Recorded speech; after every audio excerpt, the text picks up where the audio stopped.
Hello guys, good evening. I'm Boy Visaya here. Silence! I kill you! So tonight, I'm going to try and make a review of this product that I bought online, which is this. You know what this is? Oh, this I bought this in a package. This. You know what it is? These are Earwax candle. Wax. Ang pangit. This is Earwax candle para para daw nakakatanggal daw ng ng tutuli. Ganyan. So I'm going to try this and see if this thing could really take out the ill thing inside my ear, and we'll go from there. So without further ado, let's get right into it. Look at this dude. Wait till you see the. No, no, no, no.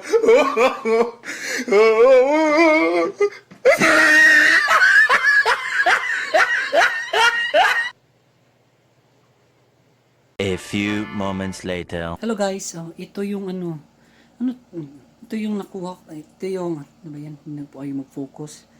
Ito yung, parang, basa kasi yung banda dito, basa kasi ito, yung binasa ko.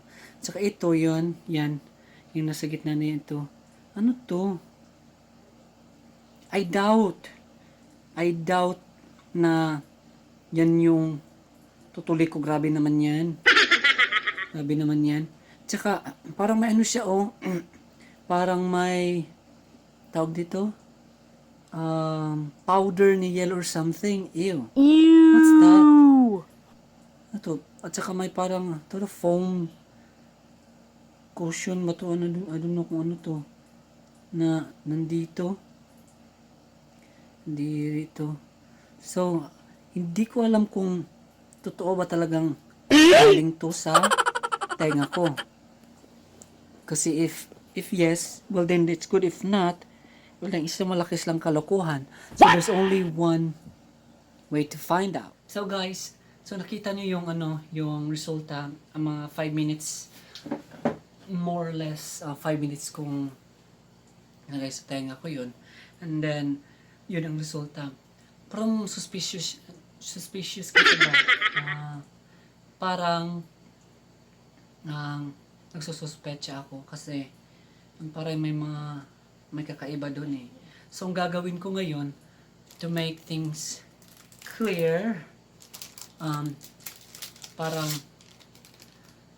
sisindihan ko to, hindi ko nilalagay sa aking tenga and see if ganun yung resulta or hindi, para klaro yung lahat. So let's see. Sindihan natin.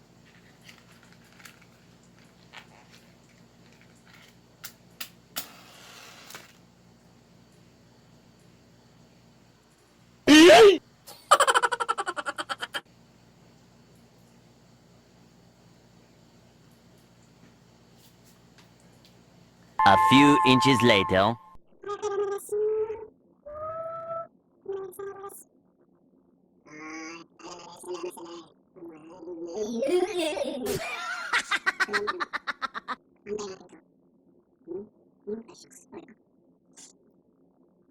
Nanibot yung mukha ko. Daming bakas ng kahirapan.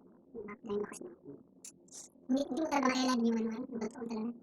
Daming bakas ng hapon. So, ito, konti na lang, malapit siya. So, pero ito pa, kaya ito. Siguro may mga, what you call this, may mga legit or original talaga na talaga na victim siya. But I think this one is fake. Talaga mukhang to fake ko, diba? Fake! Ano malas yun? Kung malas yun sa kanat to, ano masama ka na, diba? Ano naman ito? So, I'll get back to you guys. Tapos ba ito parang mausap ako sa akin. Hello guys. So ito na yung resulta.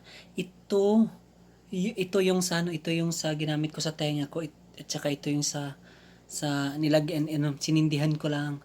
So, as you can see, may namumuo talaga siya dito. Yung parang tutuloy talaga. Pero dito, parang wala lang siya.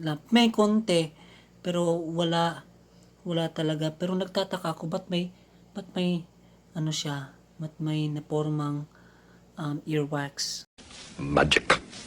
Na hindi ko naman siya nilagay sa tenga ko. At siya nakapagduda talaga may yung yellow na parang powder. I think ito yung nagte-turn into wax sa pagsinindihan.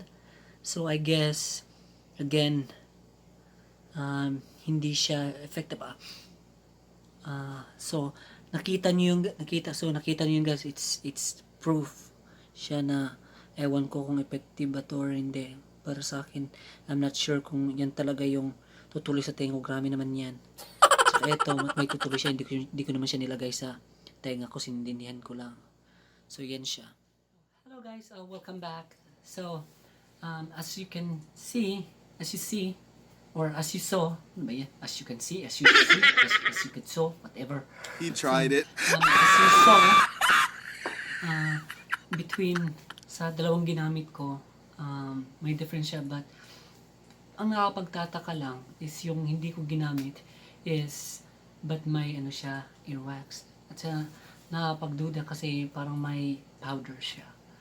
So, my final thoughts regarding sa earwax candle, I think hindi siya effective. Isa siyang malaking peke. Alam niyo ba kung saan ko to binili? Sa Lazada.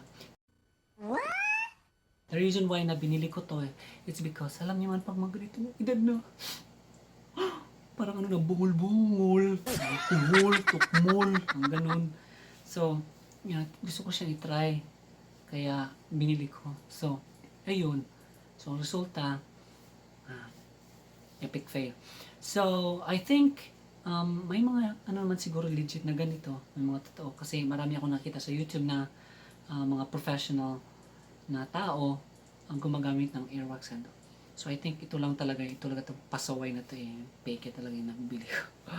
So I guess yun lang yun guys, and if you like this video, please don't forget to like and subscribe and click the notification para ma-updated kayo sa next time na video ko. So that's all for now. Maraming salamat sa lahat ng mga nag-subscribe sa pagtitiwala. Charot. So, once again, Boy Visaya here, and magandang gabi sa iyo. Good night, paalam, au revoir,